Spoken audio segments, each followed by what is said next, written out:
வாழ்க்கையிலே என்னோட முதல் எதிரி அப்படின்னா கமலஹாசன். இன்னைக்கு கிடைச்சாருன்னா அவர் அப்படியே இந்த இஞ்சி உரலுக்குள்ள வச்சு நங் நங் நங் நங் குத்திரு. கலைஞர் டிவியில் டெலிகாஸ்ட் ஆகிட்டு இருக்க வா தமிழா வா ரியாலிட்டி ஷோவில் இந்த வாரம் 90s 80ஸோட காலம் அழகானது அப்படின்னு சொல்கிறாங்க ஒரு பக்கமும், இன்னொரு பக்கம் அது எதிர்க்க 2K கிட்ஸ் அப்படின்ற மாதிரி ரெண்டு அணியாக இருந்திருக்காங்க.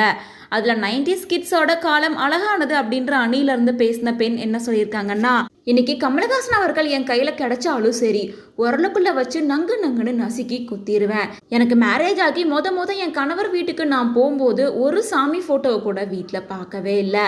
நான் பார்த்தது மரியாதைக்குரிய கமலஹாசன் அவர்களோட ஃபோட்டோ தான். பெட்ரூம் ஃபுல்லாகவே அவரோட ஃபோட்டோ மட்டும்தான் என் கணவர் வச்சிருப்பாரு. என் கல்யாண வீடியோவில் போட்ட எல்லா பாட்டுலையுமே கமலஹாசன் பாட்டு தான் இருக்கும். மேரேஜ் ஆனால் கொஞ்ச நாளே நான் ப்ரெக்னென்ட் ஆகிட்டேன். தலை தீபாவளி அப்படின்றனால எங்கள் வீட்டில் இருந்து என்னை வந்து கூட்டிகிட்டு போயிட்டாங்க.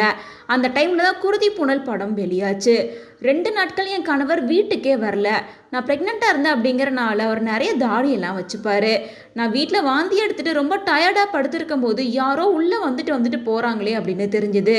ஆனால் அது யார் அப்படின்னு என்னால் கண்டுபிடிக்கவே முடியல. அதுக்கப்புறம் நல்லா உத்து பார்த்தக்கப்புறம் தான் தெரிஞ்சது அது என்னோட புருஷன் தான் அப்படின்னு. தாடி மீசையோட போன மனுஷன் குருதி புனல் படத்தை பார்த்துட்டு அந்த கெட்டப்காக தாடி மீசையெல்லாம் எடுத்துட்டு முழுக்கட்டையா அடையாளமே தெரியாத அளவுக்கு வந்தார் அப்படின்னு அதில் பேசியிருந்த பெண் ரொம்ப எமோஷ்னலாக பேசியிருக்காங்க. பட் அவங்க சொல்கிற விதத்தில் ஆனந்தமாக சிரிச்சுக்கிட்டே சொல்லியிருந்தாலும் அவங்களுக்குள்ள ஒரு கவலை இருக்குது அப்படின்னும், என்னதான் ரசிகனாக இருந்தாலும் ஒரு அளவாக தான் இருக்கணும் அப்படின்னு அந்த பெண்ணுக்கு ஆதரவாக பேசிகிட்டு இருக்காங்க.